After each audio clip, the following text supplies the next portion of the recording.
All right, let's go ahead and get started. We just have 3 more lecture classes, 1 more lab, and what I want to do in the lab is finish up on the experiment that you were working on the last time, to be able to have transmitters and receivers, you know, all talking to each other. So we'll finish that up. The most important thing to remember out of this class really is, for the material that we've had, is the orbits.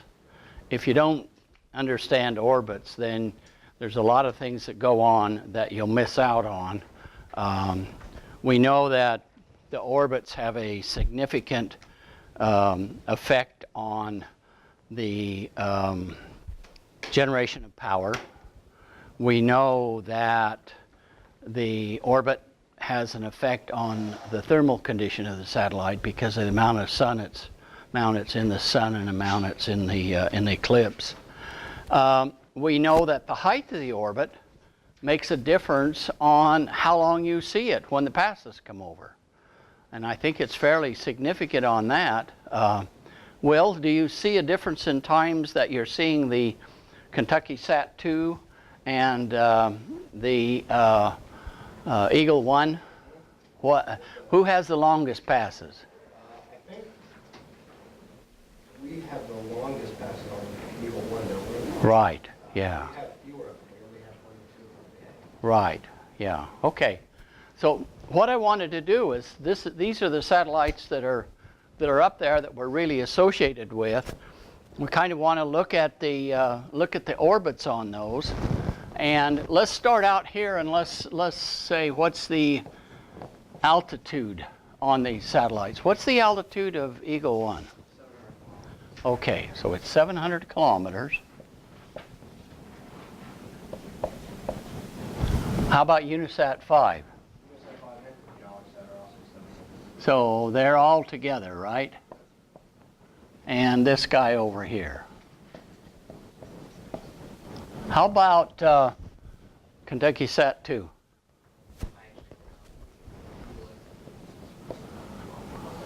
It's about 500 kilometers, I think. Okay, and so that's the altitude. So these obviously would have longer pass times than this guy, right? What would the pass time be if they were launched off of the space station? Well, let's go ahead and put this up here. Let's put the ISS here. What's the altitude of the ISS, kind of an average? 370 kilometers. How much? Like 370. Yeah, 370, 350. Let's put 370 kilometers. Okay, so that's the altitude. What's the next parameter that we might want to be interested in? So we might say, what's the orbit? First of all, can we look at the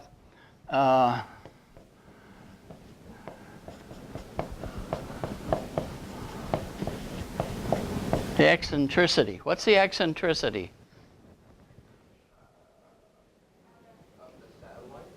Of the orbit. I'm assuming it's a pretty circular. Okay. So if you have a circular orbit, what's the eccentricity? Wait, what? Okay, so we're going to say it's approximately 0. So what that means is that it is not an elliptical orbit.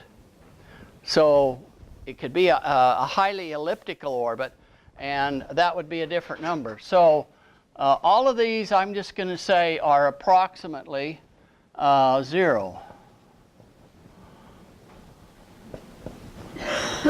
What about the ISS? That's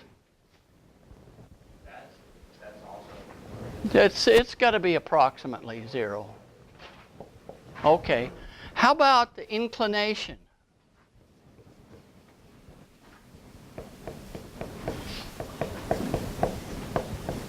What is the inclination? It's like the degree from the, is it the orbital plane, the degree off of it, like the angle between? That and what? The what? Equator. Okay. All right. when do you measure that? How do you measure it? Let's say I've got the Earth here, and here's the equator, and this is the North Pole, this is the South Pole, and I've got some orbit here that looks like this. How do I measure the inclination? I think you've got it right. Take the plane that you've got here. This is the plane of the orbit, right? If you look at that, that's a plane. Just cuts through there. And what you do is you look at the angle between essentially right here. If it went right over there, let me redraw this.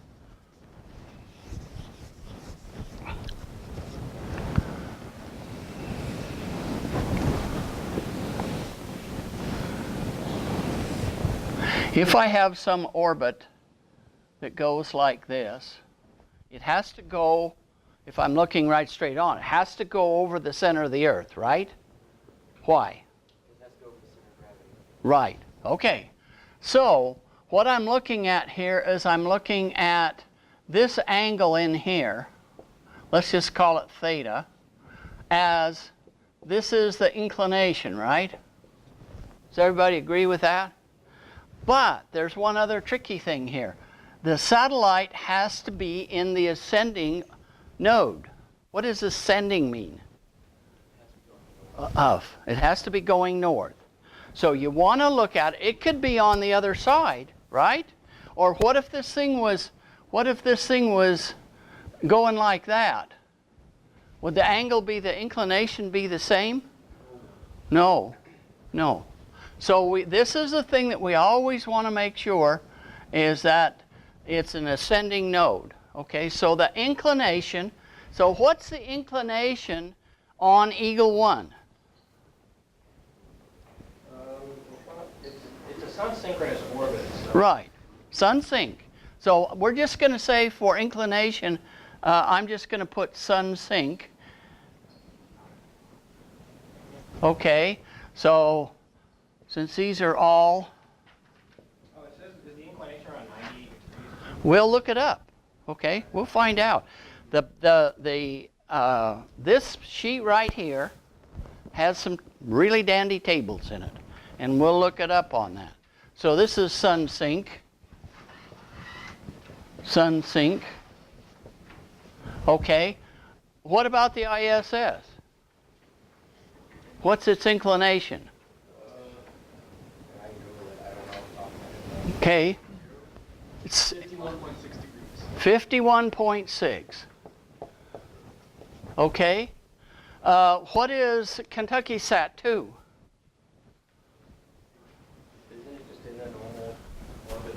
I think it's around in the order of 60 degrees, somewhere in there. But you can look it up, right? You can look it up. Get on Google and look it up. What are you seeing here? Are you starting to see? This is really important to know what these parameters are, right? On this guy right here, what is the, let's say, I'm going to say type launch.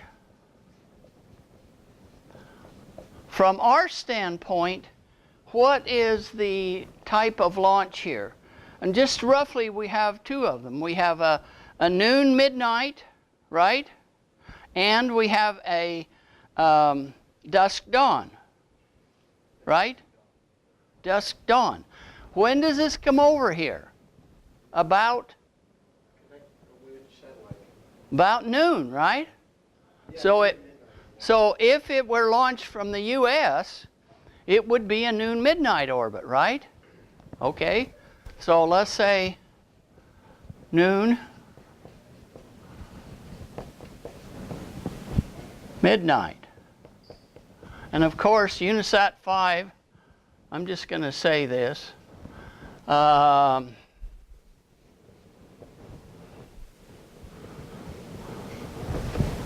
What is the Kentucky Sat 2? Is it a noon midnight or a dawn dusk? I roughly like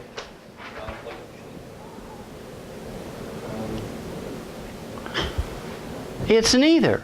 yeah, it's kind of, No, because what it's doing, why is this guy here coming about the same time every day? It's sun-synchronous, right? And when you're not at this inclination,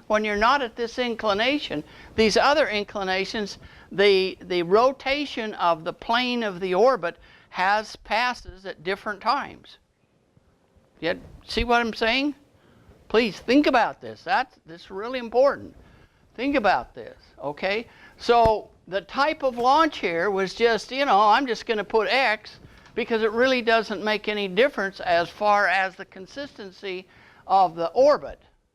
If it's less than 90 degrees, which way does the orbit plane rotate? Looking at it from the North Pole. Is it a prograde or a retrograde? Less than 90 is a prograde or a retrograde. You're saying pro. Everybody agree? Prograde? Agreed? You're interviewing for a job today. Do you want a job? It only pays $120K a year. I want to hear some answers. If you want the job. If you don't want the job, walk out the door. What? What? Look, we just launched satellites at this university, right? Yes, we did. And I'm interviewing for you for a job, so I want answers. You don't give me answers, I'm not going to hire you. I'm not going to hire you, and I'll not recommend you for anything except McDonald's and Dairy Queen. Is that enough of a punishment? I worked there for a year. It's enough punishment. So are you awake? Yes. Are you going to answer questions? Yes. All right. Because this is the final exam. This is the oral final exam. Besides the one on 2 weeks from today. The written one. Oh, shucks. I can just see we're not going to have to take a written exam. You got an oral exam here. Okay. What about the International Space Station? Anybody? The type of launch? We're just going to put X because we're talking about it when the eclipse is, right? So we're doing that. Okay. Now, let's look at this. Let's say what is the orbit decay time. It's something you don't want to think about, right? How can I find out what the orbit decay time of these are? Based on an equation. I do. All I have to do is look it up in this little thing right here. Okay, and let's go to the page. Oh man. Oh, okay. Let's see. That says instantaneous area, maximum time in view. Euler rotation, delta V to maintain altitude, estimated orbital lifetime. It's, Decay rate right here. yes, orbit decay rate. Now look down here. What are we at 700 kilometers? Wait. Look on hers. Solar min, solar max. Okay, yeah. Now, what this 50 kilograms per meter squared is, that's what's called the ballistic coefficient. And you can look at it like it's a soccer ball or a bowling ball. Okay. Because if you'll notice, kilograms is in the top, okay? Kilograms per meter. If a soccer ball and a cannonball are the same size, which would have the bigger mass? The cannon, or the bowling ball, right? Or the cannonball. Okay. And we know about solar min, and we know about solar max. So let's take the minimum time. Let's say I want to find out what it's going to be at a solar min with the maximum ballistic coefficient I've got at 700 kilometers. And what do you get? Maximum ballistic coefficient. Maximum ballistic coefficient at solar minimum. That means Okay. This is in what? Orbital lifetime days, right? Go clear over to the center columns. Under column 56. Okay. It's going to last how many days? 50,840. So this guy here is 50,840 days, right? I'm going to just say 50K days.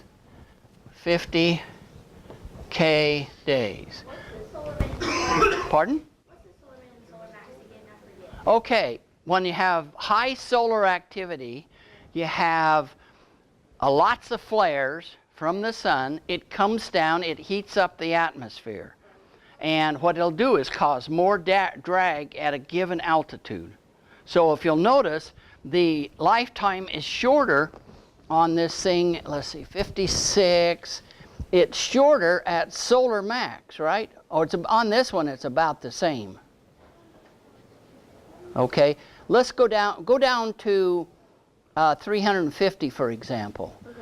Look at column 56 and 57 at 350K. Yeah. What happens when the solar max goes up? Much.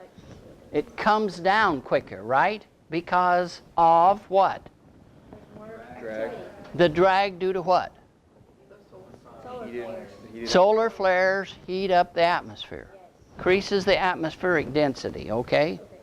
Now, I don't know why that's so weird down here at 700 kilometers. Maybe But, that's just how it gets the higher you go up. Is it where there's not as much atmosphere itself? well, I don't know. It indicates with solar max it lasts longer. I think it's anomaly in the chart. Okay, so Kentucky Sat 2, how long is it going to last with the maximum coefficient and the minimum solar flares? 1,727. How about the ISS?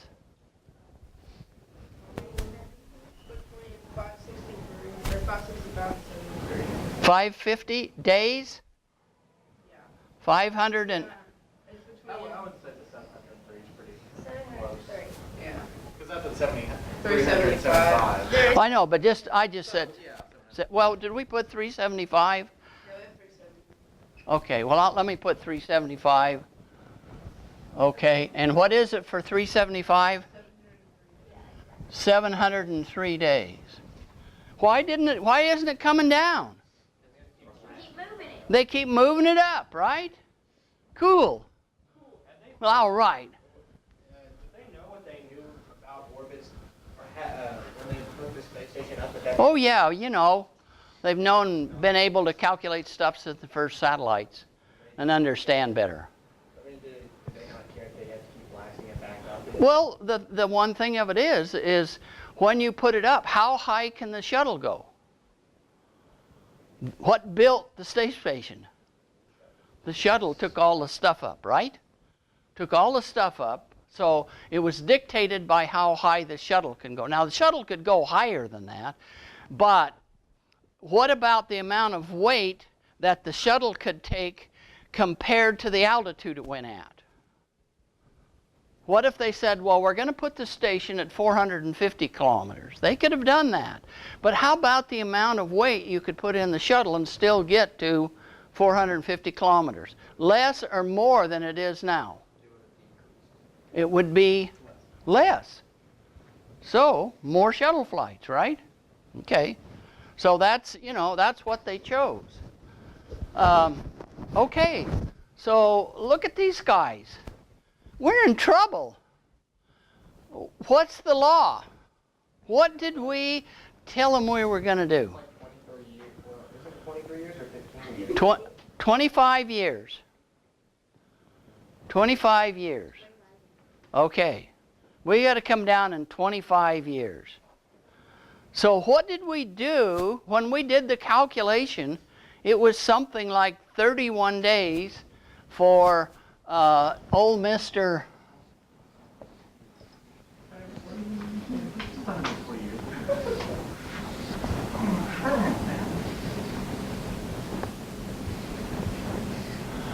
Our old little satellite here, we'll call it Eagle 1, was going to come down in 31 years. We's in big trouble. What did we do? Flaps on it. We put flaps on it. We put the absolutely the simplest solution you could figure out. What they did, does anybody remember what they looked like? Yeah, they looked like they were little. Yeah, what we did, if you looked at the end of it, it looked like this, and the little tape measure blade stuck out like this, and what we did is we put on it flaps like an airplane.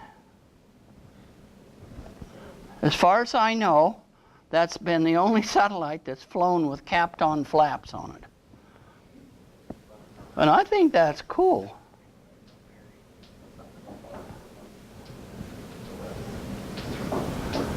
And then we put these things here, and then all they did to put them on was they cut a little slot here and a little slot here, and they just run the blade antenna in and out. And then what they did is put a little piece of capped on tape across here, and it held them right where it is. It come down to something like 18 years because we increased the cross-sectional area. Dragging on that atmosphere, right? Cool. Never been used before. All right. What more can we say about these guys? What about the maximum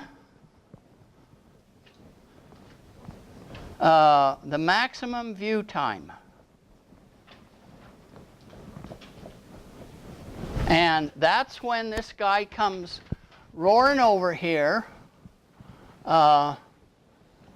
like this, and it's the time that you can see it from horizon to horizon if it goes right overhead. Can you find it? What? How much time? Well, let's take this one. 700 kilometers. What's the view time?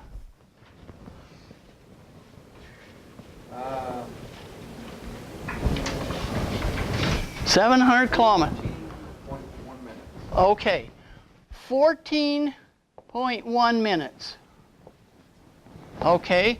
So this guy's view time, 14.1. 14.1.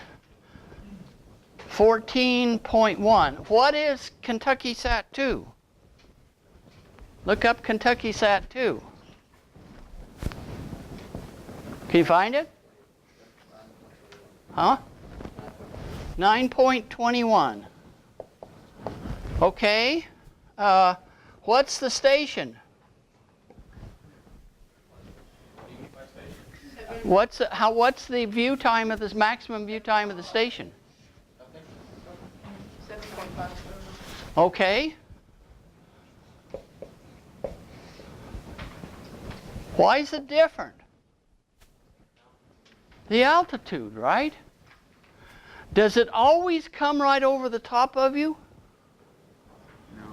No. What you'll see is something like this. You'll see the Earth here, and what you'll see is there'll be an orbit, like let's say we're right here in Moorhead, Kentucky. All right, is that about where it is, roughly? Yeah, sure. Okay, I knew you would agree with me. What we might see is a little blip here, and we might see a little blip here. We might see a longer blip over here, and a little one, and a little one like that. Now, what is happening in between these things? What is the Earth? Why am I seeing a long view time, a short view time? This is, if I'm here, I'm looking to the east, and it'll go blip. And if I look again at the orbit period, it's going to go blip, and then maybe blip. Okay. How many of you can speak orbit? Okay, let's hear you speak orbit. Blip. Okay. Oh boy, I'll tell you, you get training in this class. Okay. So this is the view time. And what we want to know is what is the period? When we say period, what do we mean? Right? Is he right? You think so? Well, question him. Ask him what he just said. It's the time that it takes for it to complete one full orbit around the Right. How do I figure that out? Look it up. Can you look it up? Oh, those tables have everything in them. Can you find the period? Okay.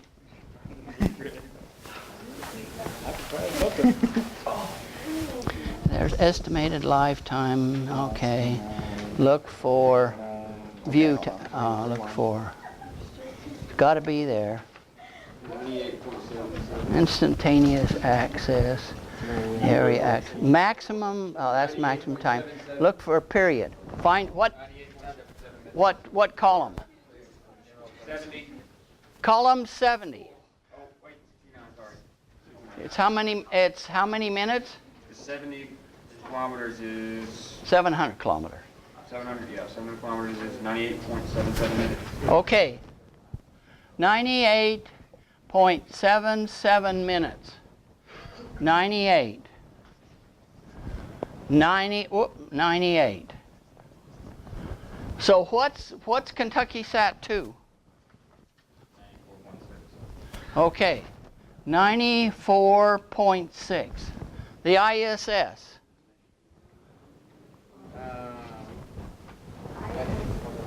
How much?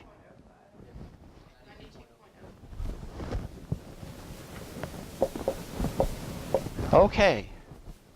That's the orbit time. So if I said, look, this over here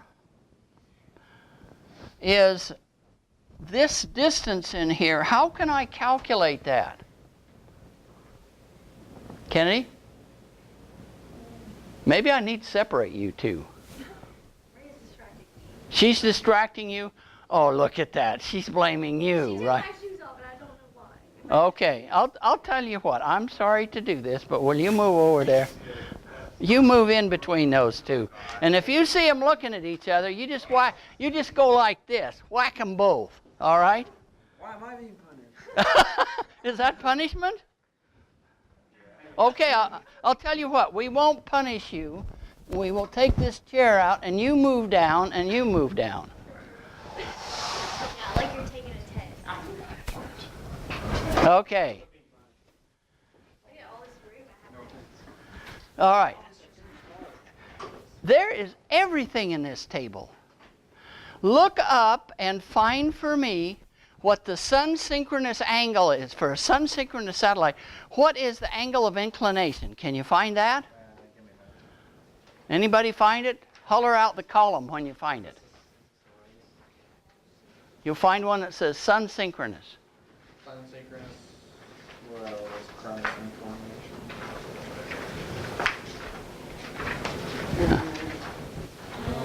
You find it yet? I didn't. What column? It is 61. 61. Look on 61. What is the inclination that we have to have here? Inclination. Let's replace sun-sync with the inclination. 98.19. 98.19. 98 and 98. Okay. What would it be if it were we wanted to make Kentucky Sat 2 Sun-Synchronous? What would be the inclination? Okay, so I'm going to put it up here. 97.4 if it were sun-sync. What about the station? 90? 96.94. Okay, let's look at that.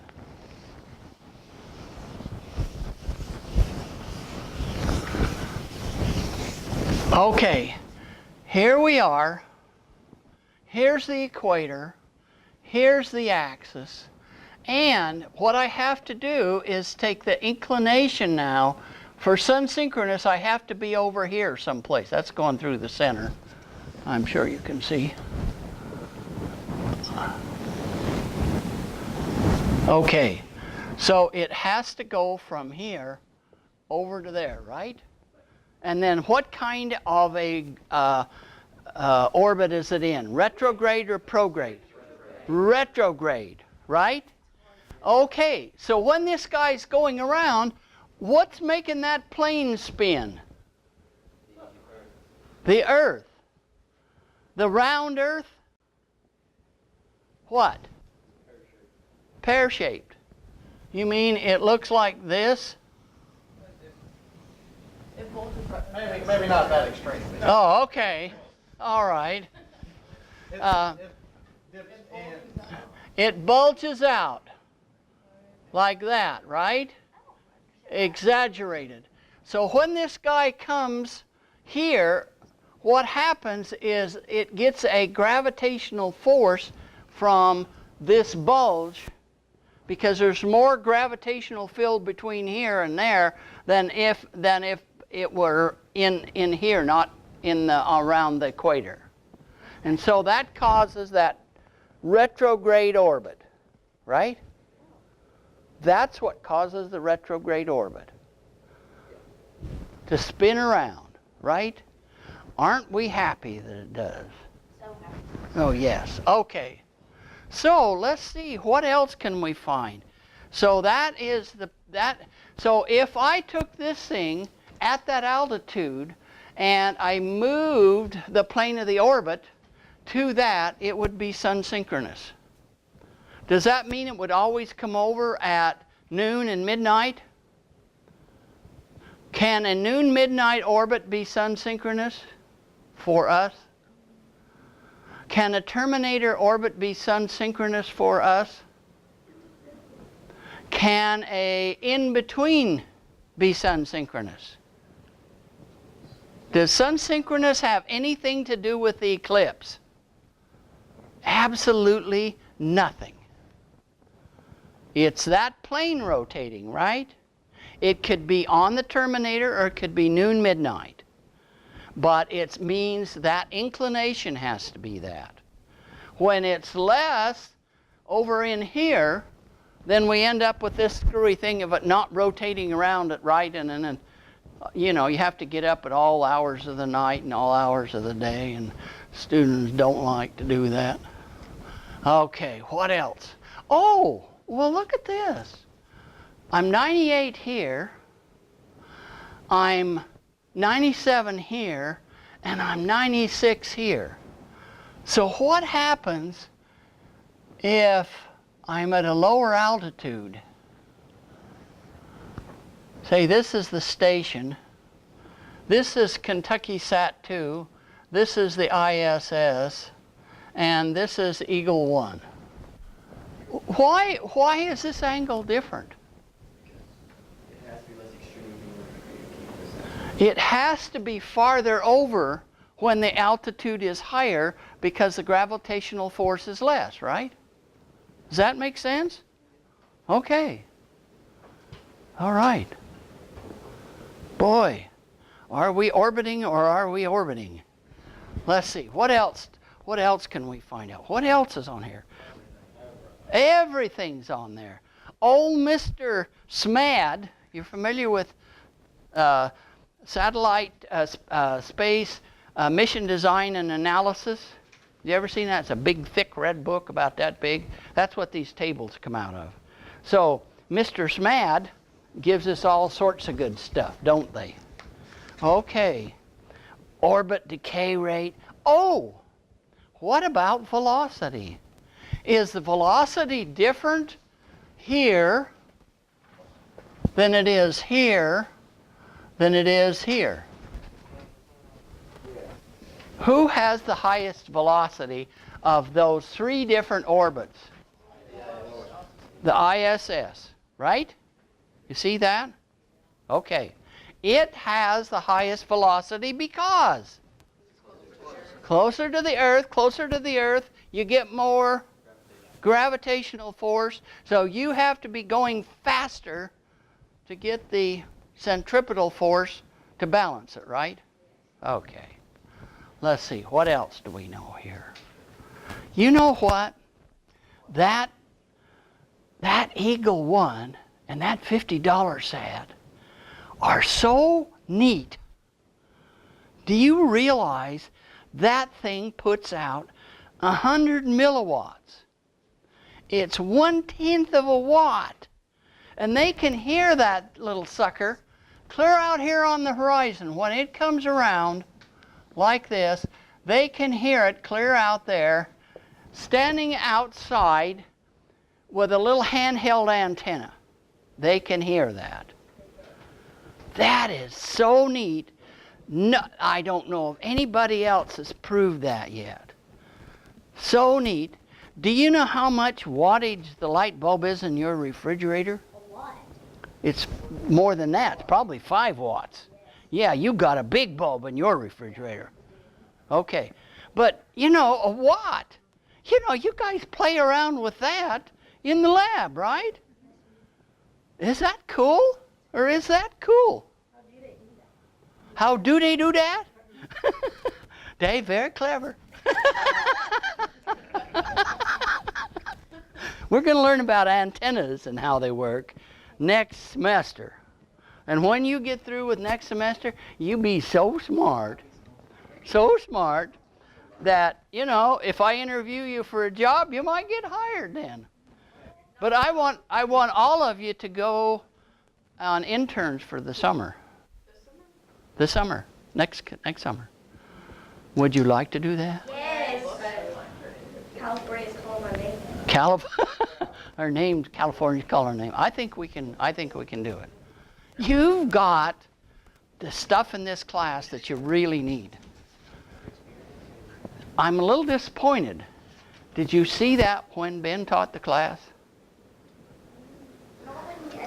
Yeah, we didn't have much time. Pardon? We went a little bit over more like different types of orbits and stuff. Yeah, this is what's really important out of the whole thing. Okay, so I got to give him a set of notes that teach what I want to teach.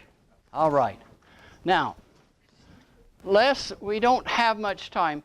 Let me start going. I'm going to go fairly fast through those slides. And you'll see all of this stuff again. So that's the importance, that's the meat of this thing. Okay.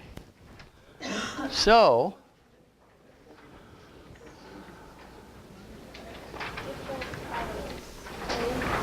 okay, the first one here says on the top, chapter 4 through 9. That's a reference out of your textbook. So look through your textbook, okay?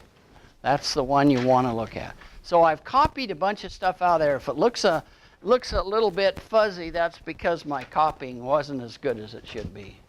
But here we go, very fast.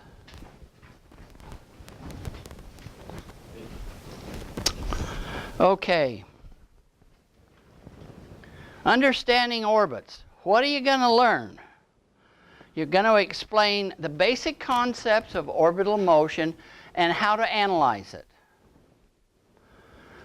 And it's going to be orbital motion of baseball in orbit as that. And I think you've seen that. So we're going to explain conceptually how an object is put into orbit, describe how to analyze the motion of the object. So there's the guy with the baseball. If he can throw it fast enough, it'll go right around and come back and hit him in the head. Okay. So it's just showing, you know, how much the Earth drops there and what would happen if you increase the velocity. So we're going to define what we call the classical orbital elements.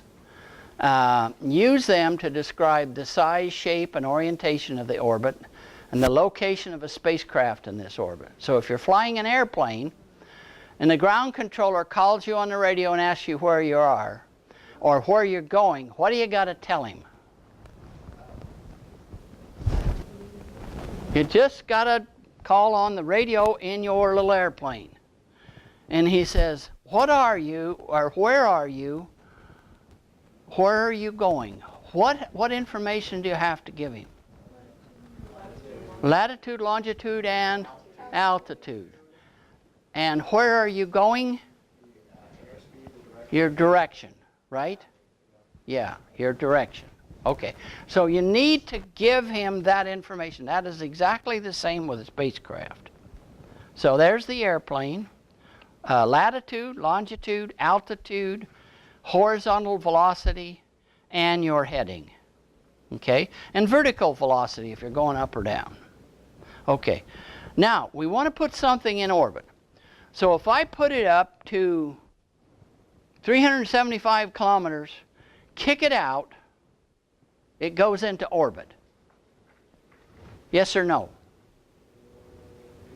I go vertically from the Earth 375 kilometers with the shuttle, and I kick out the space station. Not too possible. Yeah. What is it that I need? That tangential velocity, right? So that's the thing that I need. Okay? And get that orbital velocity at the altitude we want. Okay? So we'll look at these other kind of orbits. We're not going to worry too much about them. The only thing is eccentricity. Almost every orbit we got that we work with is a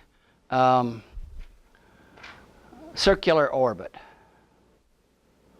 So we can be able to define the size, the shape, the orientation, the place in space, and the orbit within the plane, and the spacecraft's location. Eccentricity, it's a ratio of the axis of the eclipse, and if it's a circle, it's 0. If it's an ellipse, between 1 and 0. If it equals 1, it's a parabola. If it's a greater than 1, it's a hyperbola. Will it return if it's a parabola or a hyperbola? It's an escape. Okay. All right. So here is showing the equatorial plane, the plane of the satellite, and the satellite. Now, here's some typical missions. Here's geostationary. It's out there at 42,000 kilometers. 24-hour period, inclination 0, eccentricity 0. Remote sensing, call it Sun-Synchronous. It's a lower Earth orbit, 6,500 to 7,300 kilometers.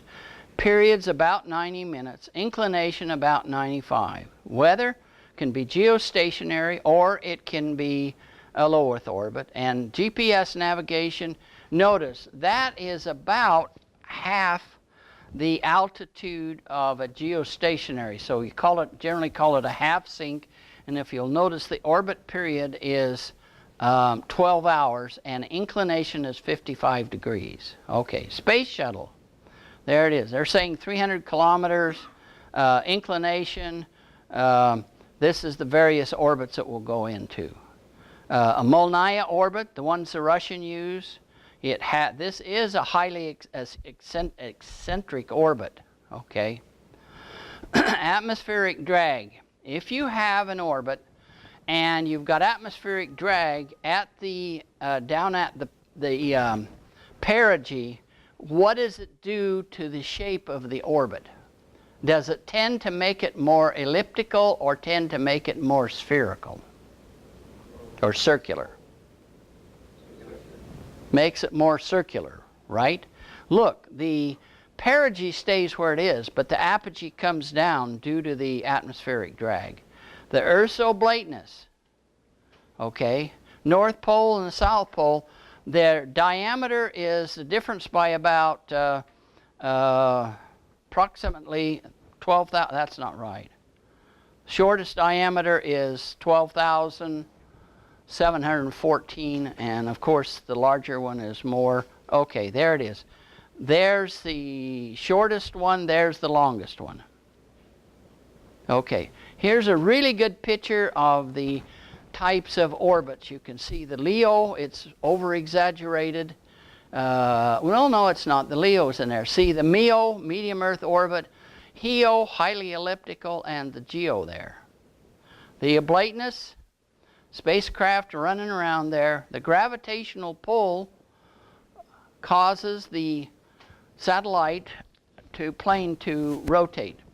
There are other perturbation forces on the orbit, and there is this factor called the J2 factor. The J2 factor refers to the equation that describes the shape and the gravitational sphere of the Earth, and the J2 is the one that describes the oblateness. Now later we'll see a J3 term, and that describes something else. So the forces include solar radiation pressure, third body gravitational effects, unexpected thrust by outgassing. So outgassing can move the satellite around. So we want to know what the ground track is. What is a ground track? Could you go outside and see the ground track from our satellites? No, but it's an imaginary line from the center of the Earth through the Earth's surface to the satellite, where that comes out of the Earth, and as the satellite moves around, that's the ground track.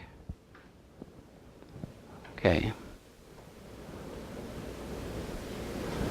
So, looks like this. It's really easy to see on a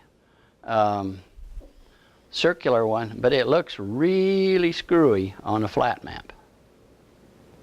Okay? And the distance between those orbits, if you calculated the time, that's the period, right? Because the Earth rotates under the satellite plane. How much does the Earth rotate every hour? Could you calculate that? So how do you calculate it? What's the diameter of the Earth? Gives you the circumference. 24 hours, complete rotation, so you could calculate it, right? Okay, so it looks like this. Okay, so here's the forces that are on the satellite. So you have a given altitude, and this is a formula you need to get to, because here's how you can calculate the circular velocity. Here's how you calculate the escape velocity. You can calculate the period. Okay, so the one thing that you need to know is you need to know the altitude. If I say I give you a certain velocity, you can't directly calculate the altitude. You're generally given the altitude first, unless you go look it up on SMAT's table. Then you can. Okay. Orbital period. So what about the gravitational pull? Will it be uniform? We know it won't. Now here's just a calculation. How many miles per hour does the International Space Station go if it were on 64? Highway 64. What's your guess? Do you think they'd get a ticket? No. Cops can't catch them. Oh, that's dirty. Okay, the calculation is here. You should be able to do it. If you're at 150 nautical miles, and you can translate nautical miles to kilometers, then what you can do is calculate the velocity of the shuttle, and you can convert it to miles per hour. Whoop. And what you get is a little over 17,000 miles an hour at that altitude. So if somebody says, what's the velocity of your spacecraft? What's roughly a good number? What's the velocity? What is the velocity in miles per hour for Eagle 1? Ballpark number. How about 17,000 miles an hour? That's easy, right? Yeah? Yep. Yeah. Mm-hmm. Yep. Oh, what I have to do with this class. Okay. Key terms. Okay, given the altitude, you can calculate the velocity and the orbital period, and here's how you do it. So this one sheet should give you about everything you need. Okay, key concepts. What's the ground track look like? Earth rotates beneath the satellite. From the ground track, you can find several orbit parameters. You can find the period.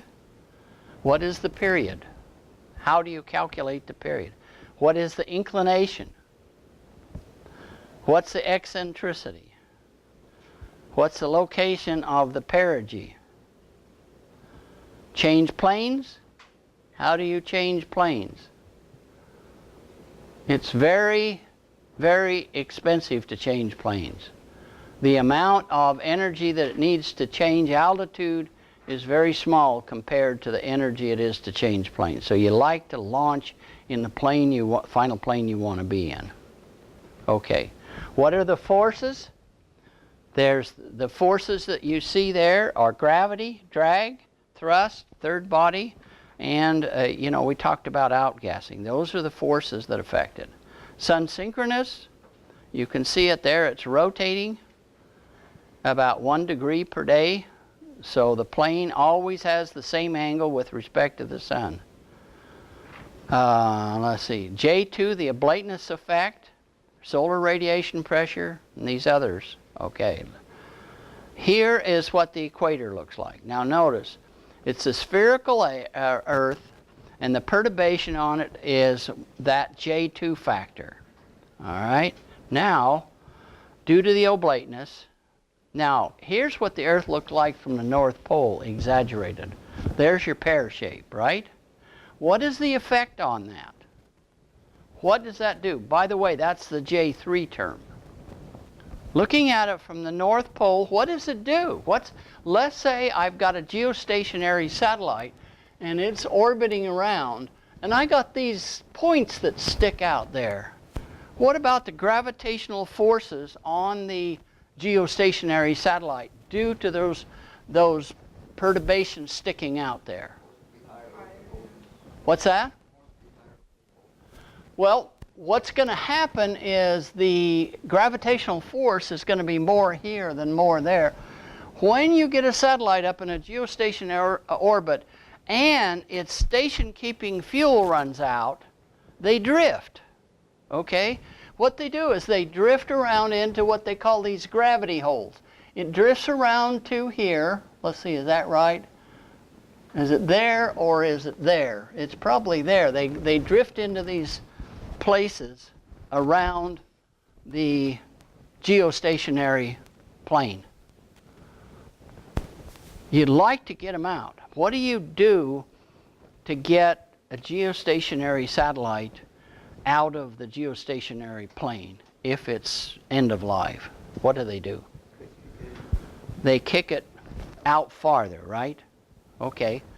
What happens with the geostationary satellite if the inclination is not zero? What if the plane is not lined up with the Earth's equator? What happens?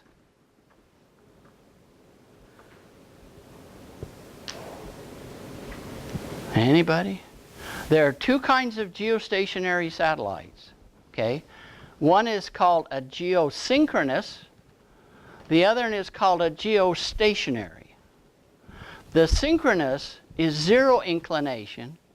The stationary is out there, but it has an inclination. If you look at the horizon with a geostationary satellite, it will do a figure 8 out there. And that's because that plane is tilted with respect to the equatorial plane.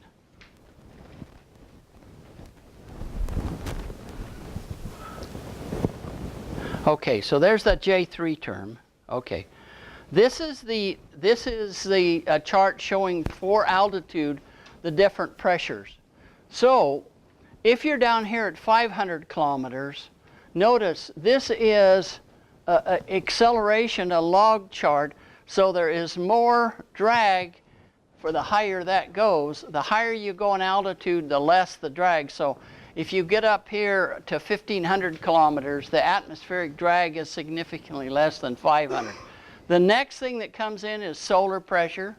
The next thing that comes in is solar gravity, lunar gravity, and the oblateness of the Earth. These are things that perturb the orbit that you've got. Okay, so there's the drag, there's the oblateness. So let's see, drag, okay, key terms, perturbation, J2 effect, oblateness, the orbital velocity, the orbital period, ascending node, plane changes, Sun-Synchronous orbit, Molniya orbit, nodal regression rate, that's how fast the plane rotates, and that's the end of that lecture. So we got 2 more lectures, and we'll cover that. Please look through those notes, all right? If you go to the, I'll have them put on the blackboard, but if you go to the Dropbox, the originals will be in there, okay? So all of you are orbital experts, and you've passed your first interview for your 120K a year job, and on the way home you stop by the new car dealership, right? Yeah, all right.